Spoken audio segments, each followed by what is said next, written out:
Gracias, compañeros. La Costa Rica que fuimos y la Costa Rica que seremos después del Bicentenario. La que pudimos haber sido sin pandemia y la que somos después de esta pandemia. La que le tocó recibir al presidente Carlos Alvarado y la que va a dejar. Muchas gracias, don Carlos Alvarado, presidente de la República, por recibir a Noticias Colombia aquí en Casa Presidencial. Un verdadero gusto, doña Evelyn, y a todas las personas que nos ven, que nos escuchan. Un placer estar con usted. Esa es mi primera pregunta, don Carlos. La Costa Rica que pudo haber gobernado y la que le tocó gobernar. Un balance. Pues creo que el verdadero cambio lo trae la pandemia. A mí me correspondió y ya sabíamos que veníamos a una situación económica difícil, que fue lo primero que entramos a arreglar, la situación de las finanzas de todos los costarricenses. Una situación difícil y que después de eso vendría un periodo de hacer otras reformas que hemos hecho tanto en lo social, en los derechos de las mujeres y otros campos, pero lo que no contábamos era en efecto con la pandemia, nadie en el mundo. Yo creo que en marzo del año pasado, una vez que ya había más claridad de la dimensión, por lo menos inicialmente, sí recuerdo haber pensado que ya el gobierno era otro. Ya no nos iba a corresponder, por ejemplo, dejar la sanidad, en las finanzas o una serie de cosas, porque la pandemia iba a exigir muchos esfuerzos económicos y muchos esfuerzos políticos, sociales para su atención. Pero bueno, es la realidad. Había que proteger a Costa Rica y había que dedicar el trabajo, el esfuerzo y mucho desde ese momento de todo el esfuerzo del Ejecutivo y sé que de todo el país ha estado enfocado en salir bien de la pandemia y resolver esta situación. Muchas de las críticas, don Carlos, y de cara a que ustedes pues ya están prácticamente finalizando, ha sido la poca claridad en el diálogo, la poca capacidad del diálogo con distintos sectores, con distintas fracciones, inclusive con su propia fracción y con su propio gabinete. ¿Qué respondería usted a esas críticas? Yo creo que de eso se ven los resultados, porque ha habido mucho avance en la parte legislativa en proyectos de ley, en otras materias ha habido mucho avance en temas que ha sido sujeto al diálogo, que eso se traduzca en un ámbito de consenso o un espíritu nacional, no, porque vivimos actualmente en un espíritu de contradicción, más con la ya inminente campaña política. Pero creo que se ve más, yo creo que podría alguien decir que eso, no hay diálogo, pero no, yo no me he quejado de ingobernabilidad. Es porque aún difícil sí hay gobernabilidad. Las cosas se han hecho, las cosas han pasado. Entonces, yo creo que ahí está eso. También hicimos algo que estaba pendiente en 20 años, que fue la creación del Consejo Económico y Social, un consejo consultivo que reúne a todos los sectores organizados, desde cooperativas, solidaristas, empresarios, sindicatos, jóvenes, afrodescendientes, indígenas, mujeres, estudiantes, con el gobierno en este foro, y eso habla de una vocación de diálogo. Pero también, y eso sí lo tengo que decir, hay momentos en que se dialoga y hay momentos en que el país necesita que uno tome decisiones y que empuje que cosas pasen. Nunca va a haber un consenso absoluto. Y a uno como presidente lo contratan para que dialogue, sí, pero también para que tome decisiones. Y eso me he dedicado a hacer. ¿Ha faltado liderazgo de su parte? Bueno, eso lo tendrá que juzgar los costarricenses y la historia. Yo creo que yo no sería la persona para juzgarlo. Pero yo creo que yo lo pongo en el ámbito de los resultados otra vez. Logramos una transformación en la materia más riesgosa que tenía el país de las finanzas públicas que no se había logrado en 20 años. Implementamos con decisión la anticoncepción de emergencia para las mujeres o pusimos en práctica la norma técnica también en el caso de las mujeres y eso era una decisión exclusiva de la presidencia. Vetamos la pesca de arrastre, una práctica que no queríamos, aunque el Congreso algunas personas sí lo querían.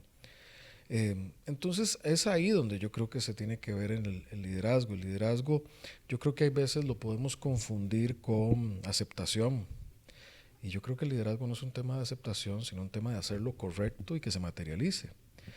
Yo me he enfocado en eso, pero a la larga será la historia y el tiempo los que juzguen si ha sido positivo o negativo y cuál es el balance. Aún así ha faltado, queda pendiente la reactivación económica, presidente, y la generación de empleo. El desempleo está más allá del 17% y es una de las cosas que más nos duelen a todos. En efecto, creo que la pandemia ha tenido un impacto enorme. Antes de la pandemia ya teníamos 2 dígitos de desempleo, pero la pandemia ha radicalizado esto. No va a haber una recuperación absoluta hasta que tengamos una vacunación absoluta, por eso nos hemos enfocado tanto en eso. Esperamos en este año cumplir la inmunidad de rebaño y que eso permita y desencadene la recuperación de empleos. Entonces yo creo que hay 2 factores que con la retórica se juega mucho, pero que en la realidad puede que sea un poco distinto. La gente dice que hay que propiciar la recuperación o la activación económica y que necesitamos generar más empleos, en efecto. Eso, que es objetivo de todos, no puede ocurrir, uno, si no tenemos el proceso de vacunación completo y toda la parte de la salud protegida, y 2, si no tenemos una economía con una estabilidad. Y eso es lo que muchas veces los actores que critican omiten decir. No podemos generar empleo o las condiciones de empleo si seguimos evadiendo tomar las responsabilidades de la sostenibilidad de las finanzas de todos. Entonces eso hay que hacerlo y eso evitan hacerlo quienes son críticos. Es más popular hablar de nada más la reactivación, y que hay que hacerlo, pero las precondiciones hay que afrontarlas también. Lo leí decir en un comentario con respecto al tren eléctrico. Cuando hablamos de la Costa Rica del Bicentenario, yo sé que es una de las cosas que soñó usted para el Bicentenario. No quieren que nosotros lo hagamos. Yo en eso me siento satisfecho de que hay un proyecto que tiene 4 estudios de factibilidad de diferentes entes calificados que dicen que es una gran propuesta, que ha recibido financiamiento internacional del Fondo Verde, algo que es muy difícil y que le da el dinero al país prestado, casi regalado para hacer el tren, que es la concesión de todas las que tiene el país, es la única concesión que ha llegado a esta etapa con ese nivel de estudios. Ninguna concesión antes en el país ha tenido tantos estudios. Entonces yo creo que veámoslo al revés, ¿qué es lo generoso acá? Lo generoso aquí es dejarle eso a Costa Rica. Y que Costa Rica O sea, que será si el proyecto, pero no serán ustedes quienes lo hagan. Lo importante es eso. Eso es lo importante, que haya un tren. Eso está en manos del Congreso. Si los diputados hoy deciden aprobar el crédito, ese proyecto se puede sacar a licitación ya. Y el próximo gobierno, como yo he dicho, lo podrá construir. Entonces es una decisión de los congresistas y de Costa Rica. Ya nosotros hicimos lo que prometimos. Todo lo que ha estado en nuestras manos ha estado para que eso quede allí. Ahora es decisión del Congreso si quiere dictaminar el proyecto y aprobarlo, y también de los costarricenses si quieren eso. O sea, aquí tenemos una decisión, tenemos algo moderno, bueno, para la salud, para la economía. Ahora que hablamos de reactivación económica, si este es un proyecto de esa dimensión, de más de 1.000 millones de dólares, eso lo que genera es trabajo, eso lo que genera es reactivación, eso valoriza la tierra, eso genera competitividad. Si queremos reactivación, es ese tipo de obras las que tenemos que aspirar. De acuerdo, pero tal vez el mensaje sea sí lo queremos, pero no que este gobierno lo haga. Pues eso denotaría una gran desconfianza que se ha generado en este gobierno, quizás por los escándalos que se han dado a conocer en este gobierno. Bueno, eso sería tal vez de los diputados, o sería hipotético. Yo creo que de los jerarcas que están en la administración, que estamos en la administración, no ha habido un cuestionamiento a jerarca alguno de que haya incidido en alguno de esos actos que enhorabuena han sido descubiertos. Yo creo que eso es muy importante señalar. También es importante señalar que lo que ha investigado en ese caso el OIJ ha demostrado que es un comportamiento que viene no de una, no de dos, no de 3 administraciones, sino de más atrás, enquistado. En las prácticas de las ¿Hablamos empresas, del caso Cochinilla y el caso UPAT? ¿O únicamente en el caso caso Cochinilla? de la cochinilla, en exacto. Y el otro caso, ¿cuál fue la afectación a los fondos públicos costarricenses? Ahí lo que hicimos fue lo que tiene que hacer un buen gobierno. Un buen gobierno tiene que tener información para gobernar, información que es pública, de dominio. Ahí cuando salió eso, creo yo, por un ánimo electoral, de golpear al gobierno, que está bien, uno entiende ese papel de la oposición. Se dijo que Pero no estábamos en época electoral, espiábamos. presidente. Doña Evelyn, ¿Siempre estamos en época electoral? siempre estamos en época electoral. Y yo lo sé desde el día uno de que soy presidente. Pero ahí se dijo que nosotros espiábamos a la gente, se dijo que vendíamos información, se dijo un montón de cosas. Todo eso, ¿en qué quedó? Nada, nada de eso es cierto. Lo que teníamos era un grupo de gente muy capacitada que generaba información para la toma de decisiones. Pero bueno, ahí se generó todo lo que se generó, incluso hasta llevarme a mí al plenario con todas las implicaciones constitucionales que eso tienen para hablar de esto y eso que... Pero bueno, yo como digo, yo duermo muy tranquilo con esos temas. A mí no me desvela más lo que le dejamos ¿Qué le desvela? ¿Qué le desvela? Me desvela que perdamos proyectos como este, que es porque no se quiere hacer, no se haga. Y Costa Rica, fíjese que es un proyecto, Costa Rica está antes del 2006 tratando de tener un tren moderno y no lo ha logrado. Y hemos tenido más de 3 intentos. Este es el que ha llegado más lejos y que está mejor financiado y más estudiado. Eso me desvela. Le desvela, por ejemplo, la agenda complementaria al préstamo con el Fondo Monetario Internacional. Me desvela más que no haya un compromiso de una próxima administración con resolver lo que hemos abandonado resolver de las finanzas públicas. Eso me desvela mucho. ¿Por qué? Porque ahí nosotros venimos de un tiempo en que hemos hipotecado el futuro del país. A la generación joven le hipotecaron el país, ya lo encontró hipotecado.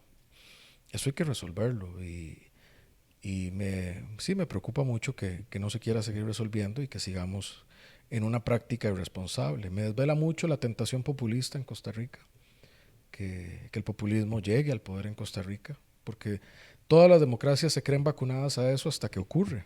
Y ha ocurrido en muchos lados. Pero vea qué contradictorio. El proyecto estrella de este gobierno en los últimos meses es el de empleo público. Sin embargo, se manda a sala constitucional y se le encuentran inconsistencias. Yo me pregunto, ¿por qué a la hora de hacerlo? No se afinó el detalle de ese proyecto para evitarse chocar contra pared? Bueno, había criterios. Uno no, casualmente para eso se hacen las consultas, pero el proyecto va a ser una realidad. Igual, la ley de empleo público en Costa Rica se habla desde el año 1990 y no existe. Eso va a ser una realidad en nuestra administración. Yo sé que a veces a uno lo pueden criticar de no tener liderazgo o de tal vez no ser tan aceptado, simpático, pero si uno va a sacar una ley que tiene más de 30 años en espera, que es tan importante para el país y estamos en ciernes de que sea realidad, yo en eso me siento satisfecho, es bueno para el país. Usted sabe una cosa, yo creo que las encuestas en parte puede ser una apreciación personal. Una de las razones por las que tal vez no le favorecen es que usted ha sido muy rejego con la prensa. ¿Por qué? Aquí estoy. Usted está aquí después de que nosotros le hemos solicitado una entrevista casi durante un año. No sé, yo creo que todas las semanas estoy a disposición de la prensa, al menos una vez. Y sí, siempre estoy ahí a la orden. Nunca, y eso es una práctica que sí me he esforzado, yo nunca he levantado un teléfono para hablar con un director de medios o alguien porque algo no me parezca. Y no hemos hecho práctica de nuestra administración, salvo muy contadas excepciones, de usar el ejercicio del derecho de respuesta. ¿Por qué? Porque yo soy periodista y yo creo en la libertad de expresión. Y ¿Qué muchas es más, veces periodista incluso, o político? es una buena pregunta, pero hoy me siento muy costarricense y próximamente me siento muy libre.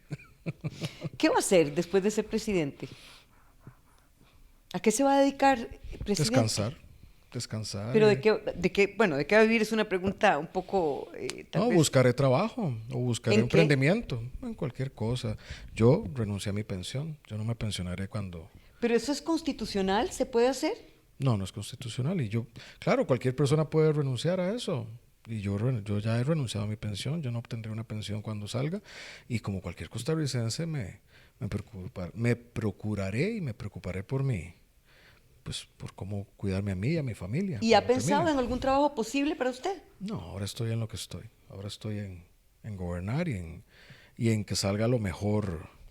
¿Qué puede salir en estos 8? ¿Cuántos meses le faltan a usted? 8 meses. 8 meses. ¿Qué tiene que salir? ¿Qué es lo inmediato que está en su pizarra como lo trascendente, lo importante, lo inmediato? Bueno, está lo del empleo público, eso tiene que salir y ya está la ruta pavimentada para que sea la ley de la República este año. El presupuesto del otro año ya está presentado, es un presupuesto que cumple con la propia normativa que hemos como país aceptado en la regla fiscal y que será un importante proceso de discusión, porque ahí se ve cómo tenemos un presupuesto de 11.5 billones de colones, el cual la mitad es deuda y amortización, ahí está la hipoteca que hemos acumulado por años, la mitad es el presupuesto de la República que se usa, y de esa mitad, solo una mitad, o más bien de esos 11.5 billones, solo la mitad tiene ingresos, es decir, está respaldada por impuestos o por ingresos de cualquier tipo. La otra mitad es otra vez deuda. Esa es la gran hipoteca que tenemos. Eso me preocupa mucho porque si fuera una empresa o las finanzas de una familia, cualquier contador no es muy avesado para decir eso va rumbo a la quiebra. Y yo no quiero mi país en quiebra. Entonces eso es una de mis mayores preocupaciones para lo venidero, porque eso toca todo lo demás. La gente dice, es que eso le preocupa mucho y lo demás, es que esto toca todo lo demás. Si eso Dicen no que se usted está resuelve, obsesionado con los impuestos. no, con los impuestos no, con la situación de sostenibilidad del país. Ese es el tema, que es el tema central. Porque, doña Evelyn, si no fuera por eso, ¿cómo financiamos la educación? ¿Cómo financiamos los parques nacionales? ¿Cómo financiamos todo el sistema de Estado Social de Derecho que tenemos? Por eso es tan importante. Nosotros siempre tenemos una dicotomía que queremos más cosas, más servicios, más beneficios, pagando menos impuestos. Pero es que los salarios son muy bajos y Costa Rica es muy ¿Cuáles cara. salarios? Hay algunos muy altos, hay algunos salarios muy altos. Por ejemplo, el del rector de una universidad es muy alto, pero el de la persona que... Bueno, casualmente lo que procura la ley de empleo público es esa transformación de los salarios en el sector público. Por eso critico las inconstitucionalidades y es decir, los Bueno, defectos en ahora la que ley. usted ¿Sabe por qué? cuestiona, Porque, pero presidente, permítame, doña Evelyn. costó tanto que llegara y llega con errores. Pero vea que usted me está dando la razón. Usted dice que el salario del rector es muy alto. Pues de algunos nosotros, sí. Correcto, nosotros en la ley de empleo público incorporamos dentro a las universidades. Y lo que dijo la Sala Constitucional es que no podíamos incorporar a las universidades. Son las contradicciones de nuestro país, por eso me extraña que usted diga que es ingobernable. Usted me dice que son las contradicciones de nosotros, no. Nosotros hicimos una interpretación y fue la Sala la que determinó eso. Bueno, digamos pero que nosotros fuimos para hacer lo correcto. Ok, las contradicciones de nuestro sistema.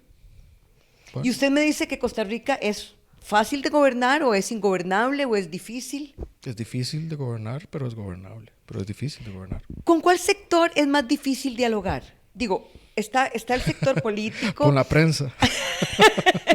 Está el sector político, yo me imagino así como un montón de sectores, ¿verdad? El político, el sector empresarial, que también debe ser complicado, el sindical, ni hablar, el académico también, la prensa, que no creo que sea tan difícil para usted. Pero ¿con cuál es más difícil?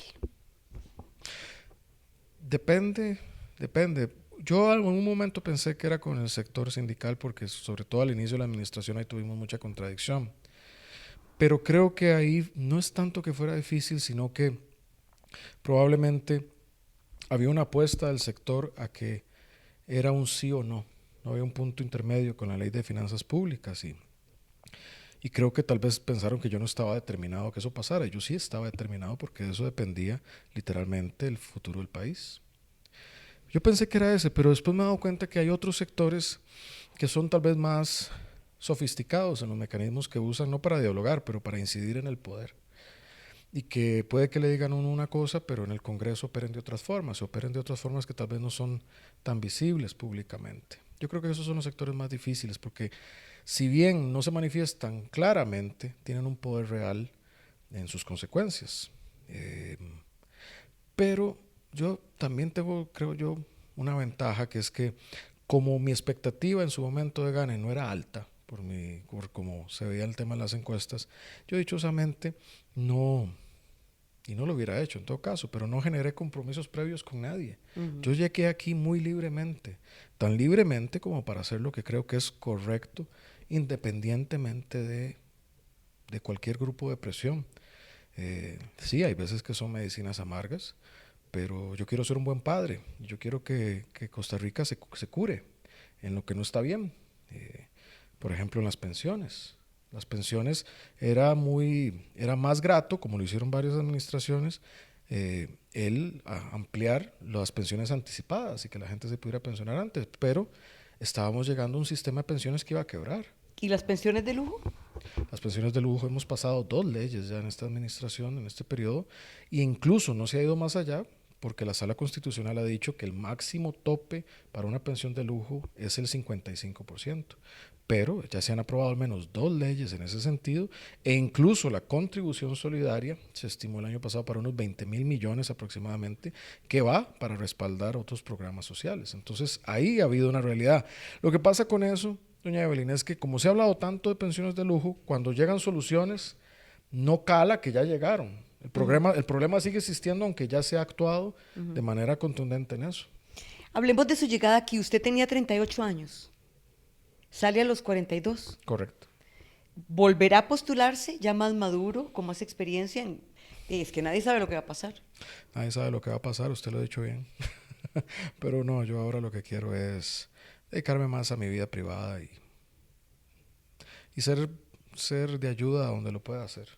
Pero no es una ambición mía o una preocupación la política después de la presidencia. ¿Llegó demasiado joven? Yo creo que llegué en el momento en que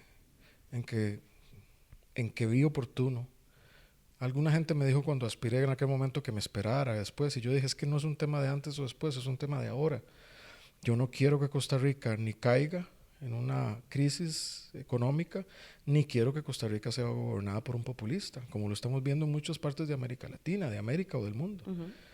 Yo no quiero esas dos cosas, y por lo menos creo que hasta ahora he cumplido con esas dos.